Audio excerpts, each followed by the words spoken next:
Thanks for joining us. This is live with Miami's Community News, and our guest and friend is Rabbi Yossi Harlig from the Chabad of Kendall and Pinecrest. Welcome. Thank you. We're glad that you're here today. Today we're going to be talking, among other things, about the High Holidays and Renewals and what it means, and we're going to touch on some other subjects. So today is Tuesday. There's an event that happens on Thursday. Tell us about. We'll start with that. Oh, I'm trying to share, right? Number one thing, you got to share it to your page, right? Yes. Hold on. I hear somebody's volume. Okay. Oh, you might want to take the volume off. Yeah, I'm gonna take the volume off, but this is not the most important thing. You got to do the shares. Share it to the page. Okay, hold on, everyone. Okay. So perfect. Okay, we're good. Here we go. All right, we're all on. Okay. Are we on? Yes. Okay, we're on. Sorry. So, what was your question? Tuesday. Thursday. What happens on Thursday? So Wednesday night, tomorrow night starts the holiest day of the year. It's the day of Yom Kippur, the Day of Atonement.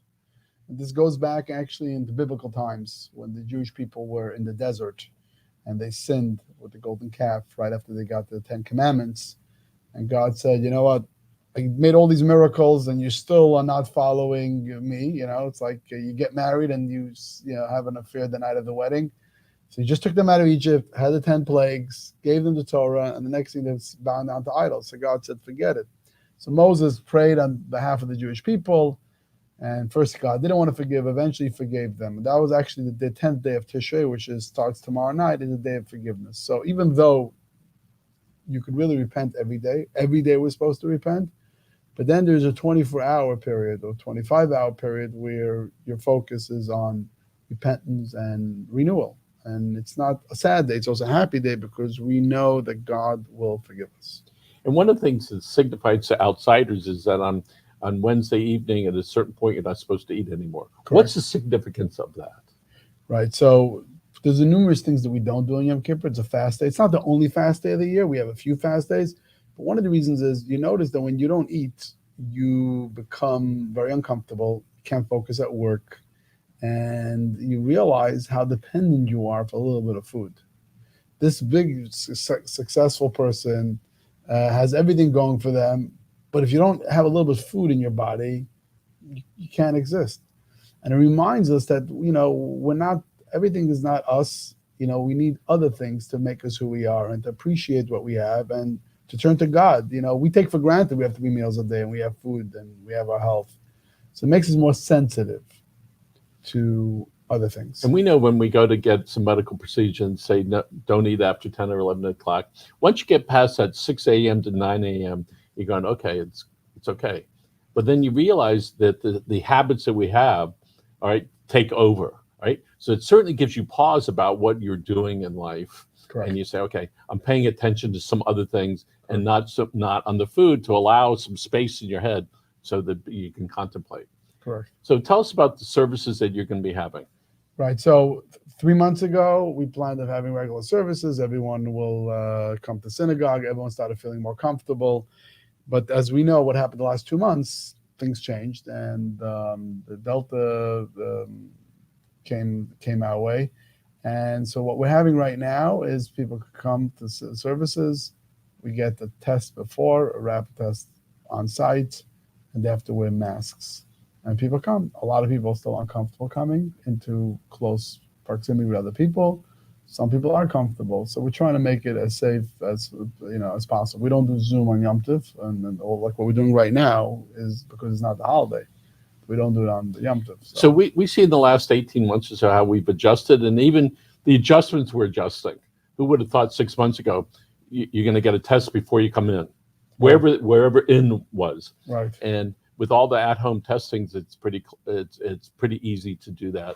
And I want to remind everybody that Miami-Dade County has places you can go, you can get tested. There's almost no waiting anymore. Even though I've been triple vaccinated, I went and got a COVID test the other day because I had a little cough, and of course the paranoia strikes deep. Went online, and so when do you want the appointment? I checked the youth fair site, 20 minutes from now, went over, there were only 10 cars in front. The county really has the system down very, very nicely so that it allows us to continue our lives. You spent some time over at Surfside, and I'd like to follow up on that and to see what you went through. Of course, the families, it was terrible, all right? We understand what the county and the firefighters and first responders are, but you as a person, what was that like, and how do you reflect on that now? Right. So one of the, I was just talking to a police officer that came to Rosh Hashanah to do a little bit security around our premises, and we were discussing it because she was also there at that moment. And it's something that everyone who was on the front line dealing with an event that's beyond comprehension is that there's certain adrenaline because you're dealing now with people for not just one day, for 3 weeks in a row, 4 weeks in a row. Every single day they're waking up and waiting for their families to come and to come back to them. And you're in that you're in that space with them. So it's a lot of if I would describe it, you're like really in a different zone because at that moment you're really only focused on what could I do to give comfort to these people. So you kind of tune out everything else that's going on, and you go in that space. And now, looking back to think about what we've been through, you realize that you can't really prepare yourself for that because it's something that either you're thrown into. We just had 9/11 now, so I'm sure the people the same thing who were there at the moment. You're just thrown into a situation, and you say at that moment, what could I do to really help those people? So when you sit back now, look, I did that. You say, wow, how was I be able to do that? And it also gives you a different perspective on life because these people went to sleep 1 o'clock in the morning, and at 1:23 laying in bed and being all comfortable where it's a place of security. People expect terrorism. You expect accidents. You don't expect laying in bed at the most beautiful place in the world. Everybody wants to move to Miami, to Surfside, and over there people lose their lives. So it also gives you a deeper appreciation to what you have and never take anything for granted. So as we watch, my understanding is when we get traumatized like that, the mind sort of blocks out a lot of stuff, puts you in this compartment so you can deal with it, and then slowly when you're ready, the mind lets in little bits and pieces so that it gets full. So if you had some of those experiences where you think about it and it comes back and there's this rush of memories. A lot of times, when you look at tall buildings or you drive by, I was going to Miami. I don't go that often to Miami Beach, but I was going to Miami Beach, when was it, Sunday. You think about buildings, you look at buildings and you think about like, oh my God, these people that were in those buildings felt just as safe as these people in these buildings. And the next thing you know, it's gone. So I don't go there often, but when I go there, I start thinking about that. Whenever I see tall buildings, my worst scenario was like, oh, the elevator got stuck, period.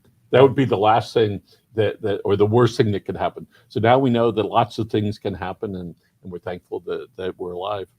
And I'm sure that you've been called to comfort people who's lost family members to COVID.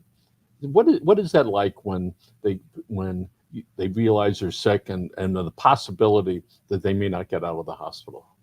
For the families. Yeah, for the families. No, there were different periods. The beginning of the periods when it started, I still remember I posted a video. People didn't realize it was Baptist Hospital. We're talking about in March, way back, March 2020. And I was there. They asked me to come see a older man that was passing away, and the daughter was there. And the daughter tells me that, it was, let's say, Wednesday afternoon, I forgot the date, that she has to leave by 7 o'clock. Because at that point, Baptist Hospital was telling every families that now you got to leave and you can't come back. And she has to say goodbye to her father, who's still alive.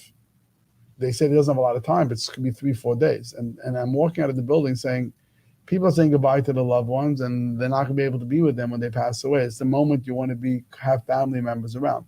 So in the beginning, it was very, very difficult because people were saying goodbye to their loved ones through Zoom, through FaceTime.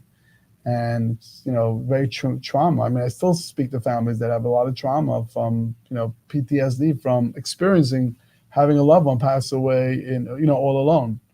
And I was just talking to one individual. He's telling me that his father-in-law passed away in Baptist, right in the hospital, right in the beginning of COVID. And she didn't let her kids go back to school for a year and a half. And they're teenagers, and they're having a hard time not being back in school because she's so, still shook up from losing her father in that way. So in the beginning, it was very, very difficult for people. Now, even though COVID is still going around, people are still more comfortable allowing people to go visit their loved ones. A lot of funerals were very difficult. People were all alone. But it's interesting. I found that Zoom Shiva, in a way, is more impactful than Shiva in person. Because if you have in a room of a whole bunch of people sitting around in a room, you get distracted. When you're looking at a camera, you're looking straight into the camera.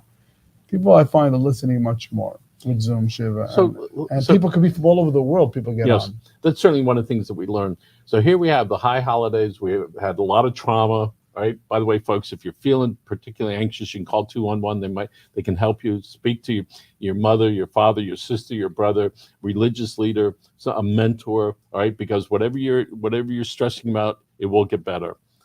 So very traumatic times in the last year and a half for everybody, from this big all the way up, because it just is the way it is. So here we have a new year and time for renewal. So what's a good way to keep that in perspective, the trauma we've been through, but we hope that this new day and this new year and the sunshine will be up among all of us.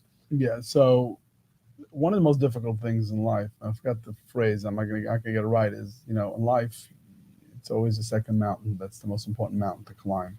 We all go up the first mountain. The first mountain of life is we're raised. We have this vision of this mountain. We want to get to the top. What's getting to the top?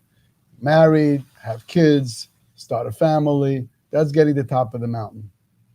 And then what happens? We either get to the top of the mountain and we say, oh my God, this is what life is all about, or we don't get to the top of the mountain. We get thrown off the mountain. Either we lose a job, we lose a family member, we have a child that's struggling, our own marriage is struggling. So that mountaintop that we wanted to get all the way to the top, we're not on that mountain anymore. We get off the mountain.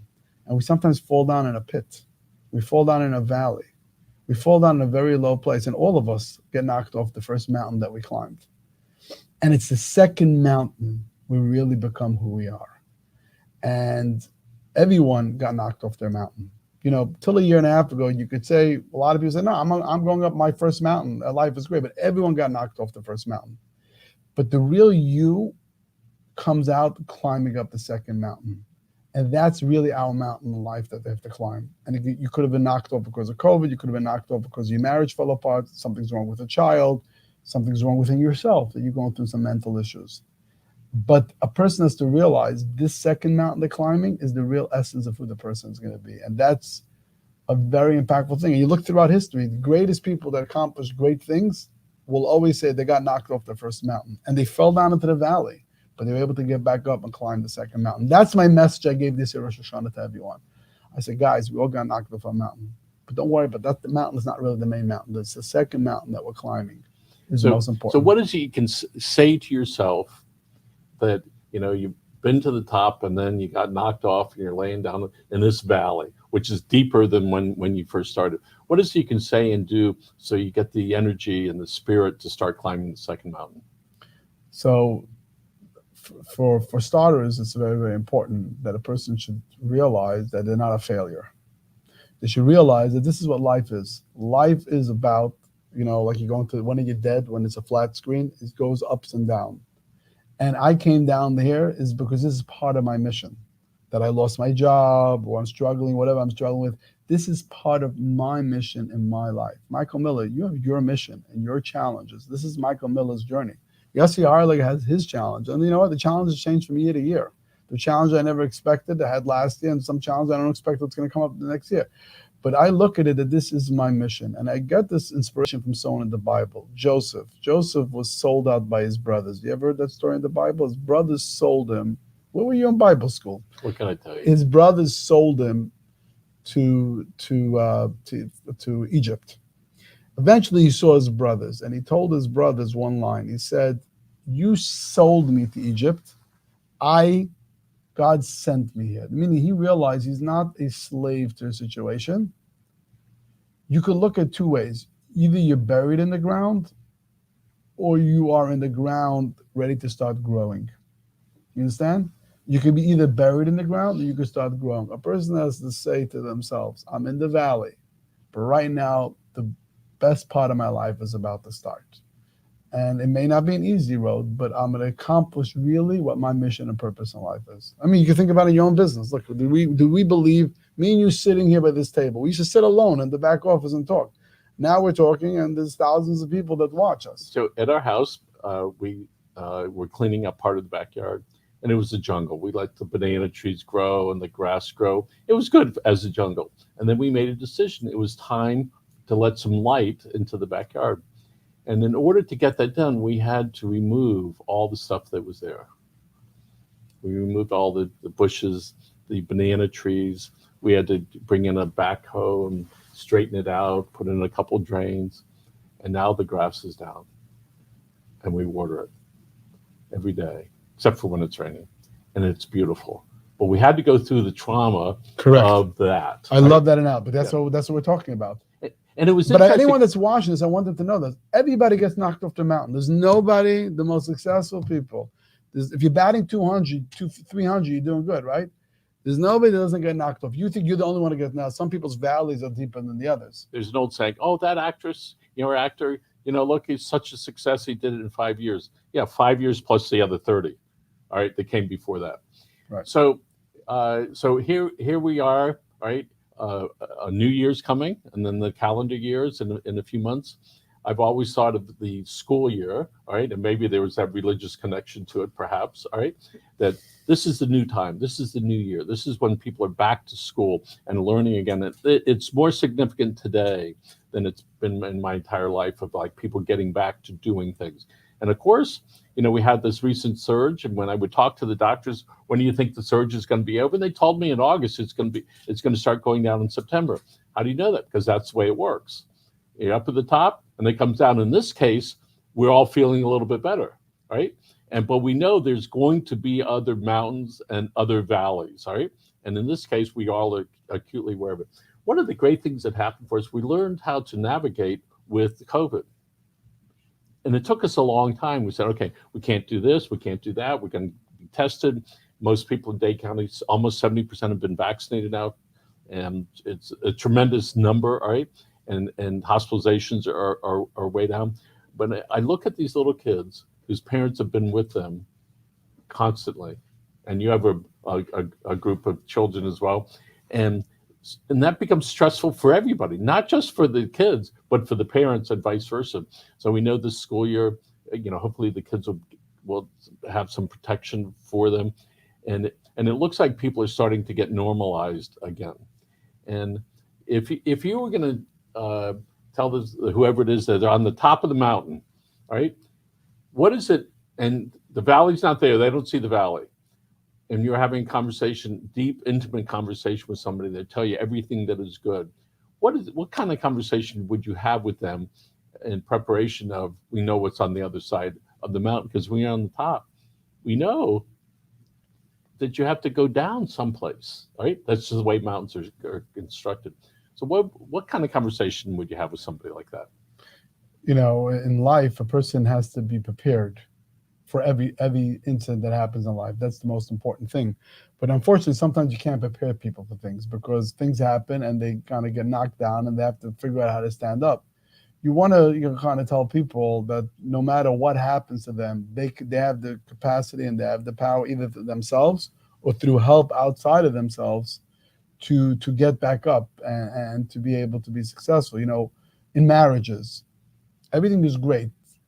You have kids that get married. When do you know how strong a marriage is? Only when there's a fight. Only when there's a problem. Then you know how strong they are. But till then, you don't know what's going to happen when the person gets at work.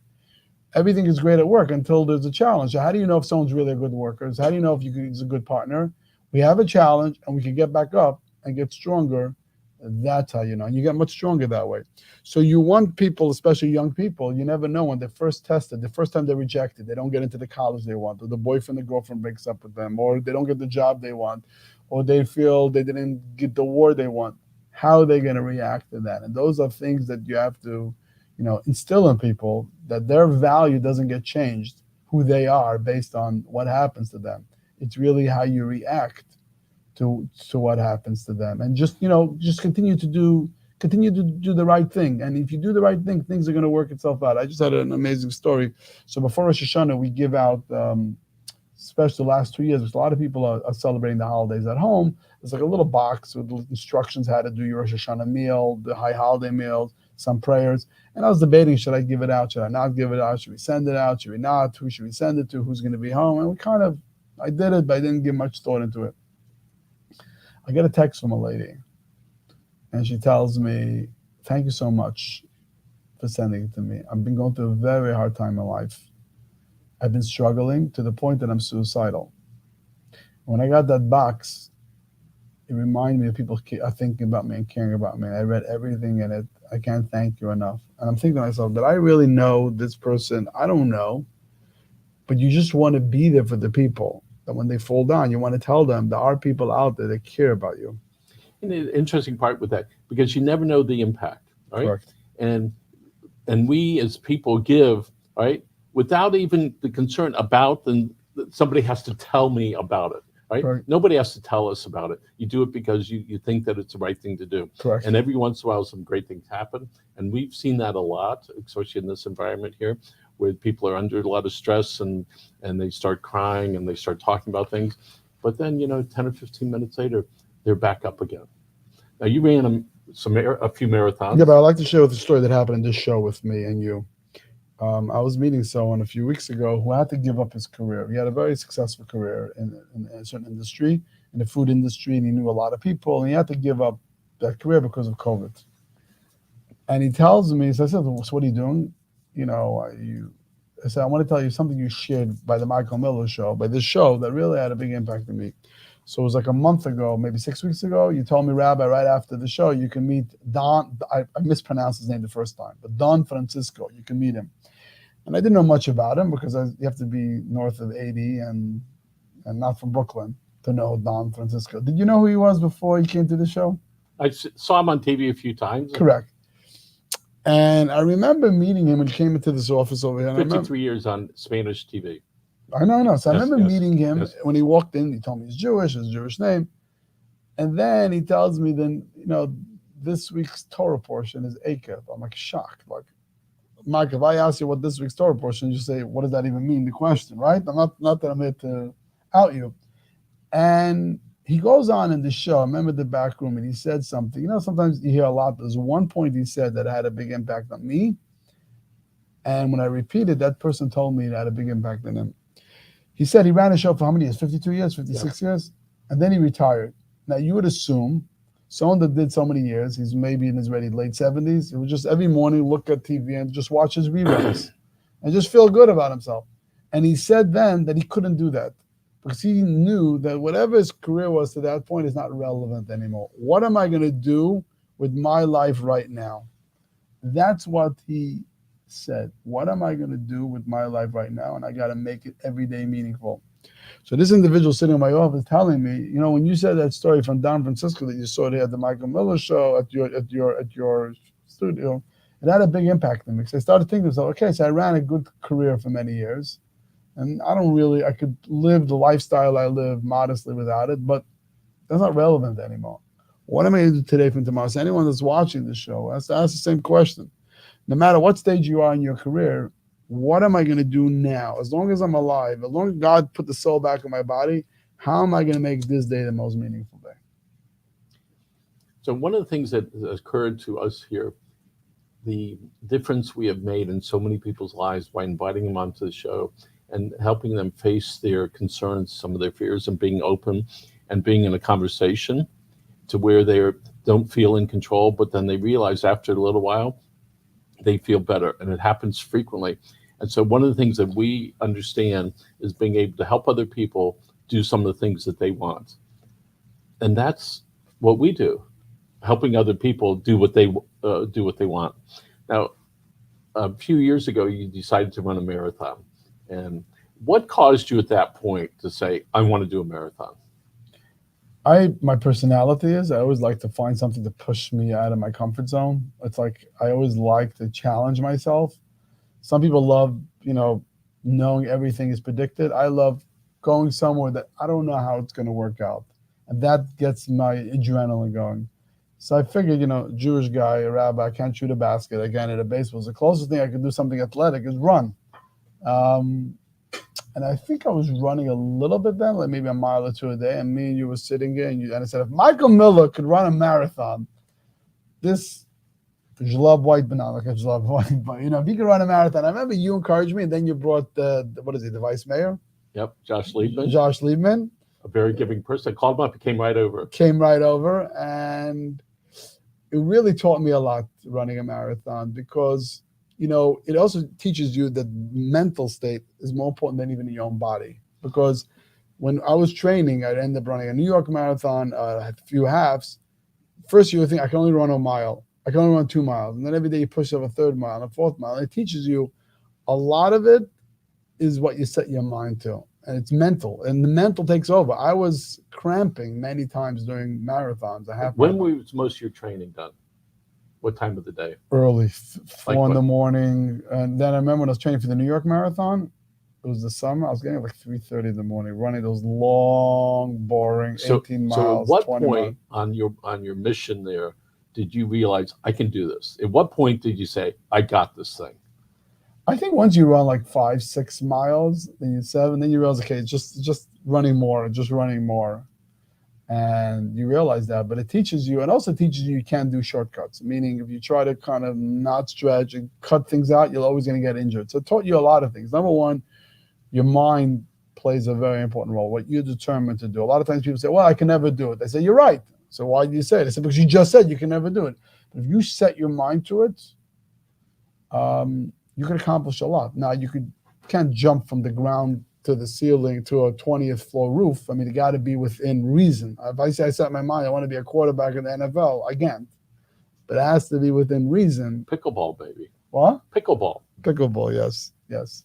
So there you are. You said, okay, I want to do a marathon. At some point, you said, I'm going to do this. And what was it like each time when you run a little bit farther and that you were thriving while you're doing it? What emotional were you feeling?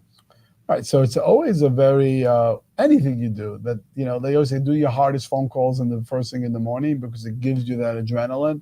It gives you a point of victory. It gives you a point to the rest of the day that you could accomplish. You just have to set your mind to it. And there's a certain adrenaline that you get when you run, as you know, but you don't have to run 10 miles to get that adrenaline. But it's more of the discipline that you're going to push yourself and you're going to get there. And then it really spills it over to different parts of your life. So here we are, top of the mountain, bottom of the mountain, in the valley. And then, so here you are, you say, I need to do this, all right? I want to do this. And then we start on that journey. So here we are, new year coming up, time for renewal. So tell us about some of the things that the Chabad is going to do and include the Friendship Circle. Right. So we're a very exciting time for the Chabad and Friendship Circle. For many, many years, we had this dream of building this campus. And we're really basically there. We think in the next 2 months, we're going to break ground and bring down the buildings and build a beautiful campus that the Chabad Center Kendall could have all its programs and the Friendship Circle could have all its programs. So that's a very, very exciting thing. We set a calendar up for many of the programs, adult education, and in-person programs. Unfortunately, COVID, hit us again. But I see now people are not on lockdown anymore. We just had this past Sunday over 100 volunteers that came for training to start the Friendship Circle, and we saw a lot of the volunteers had the older siblings that volunteered, meaning the family valued it. And we have a lot of the programs for Friendship Circle already set up for the year. We have a lot of programs for Chabad. And the exciting thing is we're about to start now construction our campus, and we believe and know that this is a very underserved community, the special needs community. It's a community that needs a lot of support in good times and bad times and up times and bad and slow times. And we're going to be there for them, not only for people that are servicing now, but people that are going to be serviced in the future. So when you break ground, somebody's going to drive by and they go, look at that. Oh my goodness. Look at that. It just started. All right. And look at that. It's amazing. But the reality has been working on that for years. A long time. A lot of obstacles, a lot of challenges. There's just a little short story to tell you. So we put a contract on this property in 1997, the first property. It was like $400,000, I think. And I needed $20,000 for deposit. I needed $10,000 for deposit to go into contract. So I go over to someone and I said, could you, as donations for Chabad, could you use $5,000? They said, Rabbi, if you can't afford a deposit, why are you even buying this building? Right? This is a normal question. I said, don't worry, God will help. Let's just do one step. Let's get the deposit. Let's get it on the contract, and then we'll figure out a way. So that's how I generally do it. It's not the usual way, but just go out and do it. That's I'm a big believer. Go out and do it, and the rest will work itself out. So I have two great stories. One, I was on a city of South Miami was years ago was trying to put together some plans to put up a very expensive building. So somebody said, "Where are we going to get the money?" Somebody said, "Don't worry about that. Let's put together the plans." And sure enough, all right, they put together the plans, and the federal government came and paid for the whole building. Right now, there's this old story, and I'll embellish it a little bit. I was out in West Kendall, and I see there's a big sand pile, and it's being formed. You can see they're going to put something on it. I see a guy out there. He's moving some blocks around. I said, "What are you doing?" He said, "I'm laying blocks." Okay, great. I go back a couple of weeks later, and I started to build a wall. I said, "What are you doing?" He said, "I'm building a wall." I said, "Really? Okay." And then more walls go up, and I find that now all the four walls are up. There's a roof. And I said to the guy, "So what do you do? What are you doing?" He says, "We are building a house of worship where people can come from whatever faith it is and come here and pray to their God of their choice." So we have to decide in life: are we moving bricks? Are we building a wall? Or are we building this very big place? And I think that we each have to have that in order so that we can share this with ourselves and with our families and with the communities. So with Friendship Circle, it's a really big deal. You take care of children that have special needs. All ages, from young till the adults. And one of the things we realize, especially during COVID, is not just with the good things and the not so good things. If it affects the child, it affects the parents, it affects the siblings, it affects their companions. So when we do good things, it's a wonderful thing that spreads everywhere. And we know there's a gym right down the street, Stunna's Gym. One of the things he does every Christmas, he puts together, he gets donations. Last year, they gave away 120 bicycles to some little kids in the park. And there were about 70 cars and trucks filled with products that they gave around town. And so it just doesn't bring smiles to the parents and the kids, it's to everybody. So we have a Rosh Hashanah coming up, all right? Rosh Hashanah passed, Yom Kippur coming up. Right, yeah, and so that's happening now. So this is a great time for each of us to sit back and say, what do we want to do? And don't worry whether at the top or at the bottom, but start making some decisions on how to move forward. Correct. Absolutely. You summed up perfectly. And if you'd like to do a prayer, that would be wonderful. You want to go ahead and do that, and then we're going to wrap it up. Yes. So there's a prayer that I think ties in very well with which camera? This one? Yep. The prayer we say every single morning, which I'd like to share with you now. We're in the morning. We